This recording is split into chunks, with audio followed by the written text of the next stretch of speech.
Have you ever tried to DIY something only to realize you should have hired an expert? I recently was on a Soundproof clarity call with a potential client who then became a client.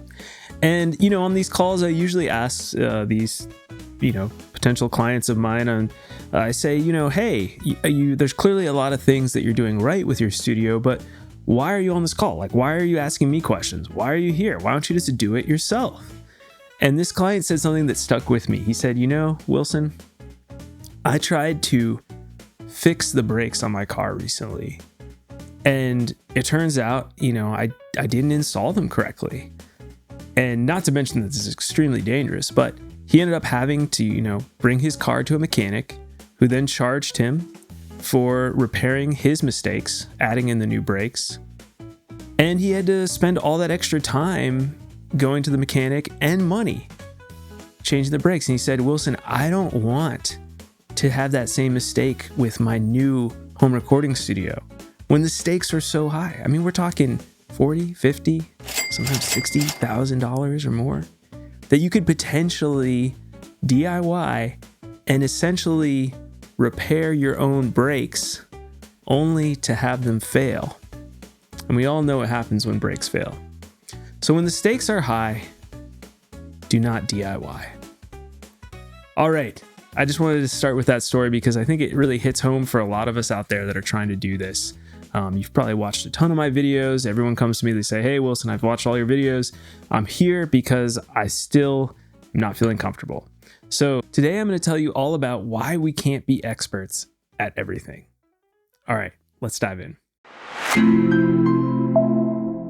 So a lot of you see me and you're like, dang, Wilson read the Roger Weiss book, Home Recording Studio, Build It Like the Pros, and then he just built a studio DIY all by himself with his contractor Henry, him and Henry working together, built this amazing studio. Yeah, it was awesome.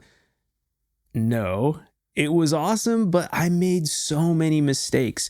And if I could go back 5 years ago to 5 years ago, Wilson, and be like, hey man, shake me over the shoulders a little bit, look me in the eyes and say, hey, okay, you're going to build this awesome studio, but all the places where you were like, I'm just going to do this myself and I have no idea what I'm doing.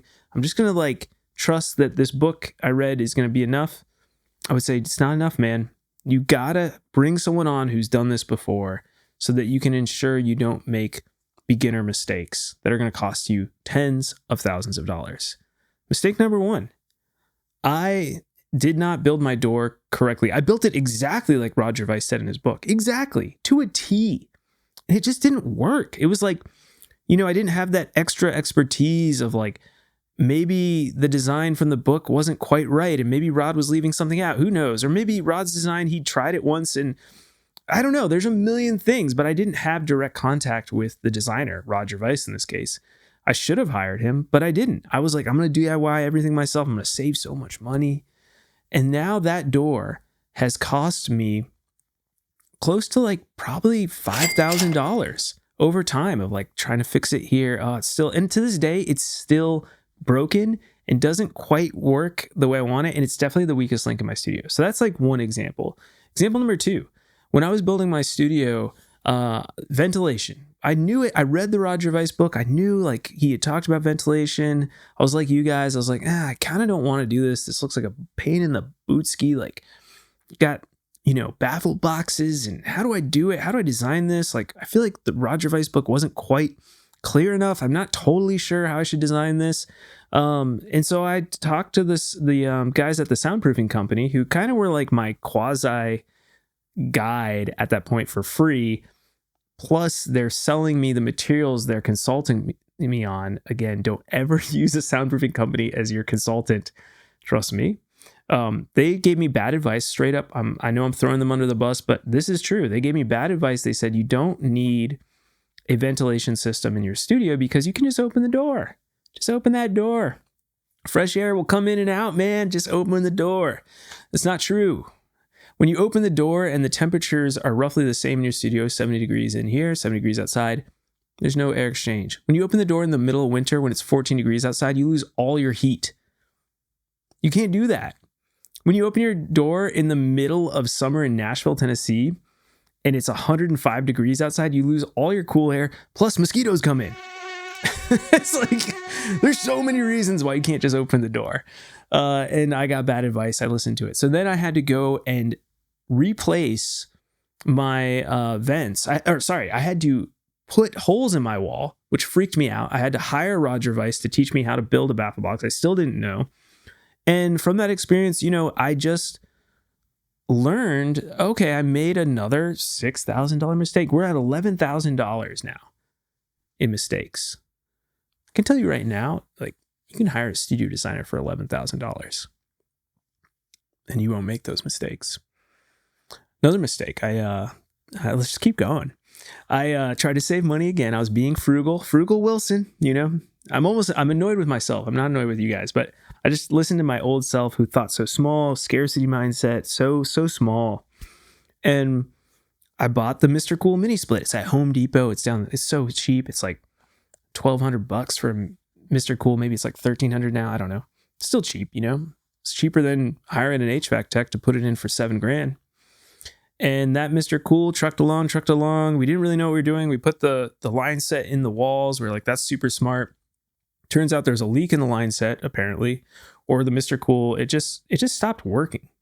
And I had 5-6 HVAC technicians come out and look at it, and all of them said the same thing. The line set must have a leak. That's got it. The refrigerant leaked out. You guys nicked it when you were building your walls. You did something wrong. And I was like, okay, we probably didn't nick it, but maybe.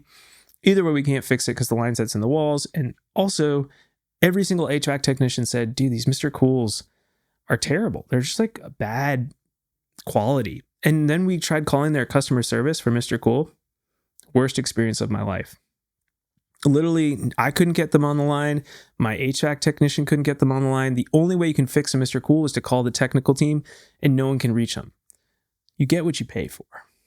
And I got what I paid for. So not only did I pay, let's say, roughly $3,000 labor and the Mr. Cool mini split included and all the time it took, that was a complete waste, 100% lost, plus all the fees I paid for HVAC technicians to come out. So let's say that's another like $500, so now we're at $3,500. Then I had to pay $7,000 to replace my Mr. Cool with now what I recommend is Mitsubishi. And it's great. It's been running awesome. And I have warranties, and I did it right, and they installed it right. A certified technician installed it. So what are we at? 11,000 plus the 7,000. So that's, we're getting up to 18,000 plus that like 3,500 or so. So now we're like $22,000 in mistakes. It's easy, man. I can keep going. With all the mistakes I've made. I didn't do my acoustic treatment the way I probably should have. It's just endless. And I think everyone that comes to me, I try to convince them of this. This is the key that I'm trying to convince you. I'm trying to say, hey, I know it's a lot of money, but I'm going to save you so much money. So the goal here is to DIT, do it together. DIY is so like 2000s. DIY is so old school. Don't DIY anymore. Yeah, you have YouTube. Yeah, you have AI, but you don't have the experience. You just don't. So DIT is the way to go. I hope this video hit some of you where you guys needed to be hit, kind of give you that push. If you're on that journey and you want to DIT with me specifically, you don't have to hire me. Hire somebody, but if you like me, you can. I want to work with people where we feel like a good fit. If that's something you want to do, just reach out on my website. Go to soundproofyourstudio.com. Click the book a call, click on the book a Soundproof Clarity Call button, and you can sign up and we'll talk for 30 minutes on Zoom, and I'll learn all about your project, see if we're a good fit. For those of you who are insistent on DIY, or maybe you're just not ready, you're like, I'm not ready for that, I want to learn more. I've got a free soundproofing workshop at soundproofyourstudio.com. You can watch it right away. It's 45 minutes. I give it all away. I give everything away to you guys. All I want you to do is build your dream home recording studio and do it right, and don't make the mistakes I did. It's my goal. So you can watch that right away at soundproofyourstudio.com/workshop. Like I said, I'm Wilson Harwood. I am a studio designer and acoustician based in Nashville. Thank you all so much for being here. Thanks for watching. It means so much to me. You don't even know that you're just even paying attention to me. I'm just some dude in Nashville who decided to teach people about soundproofing and build a business out of this. But I'm here to help you.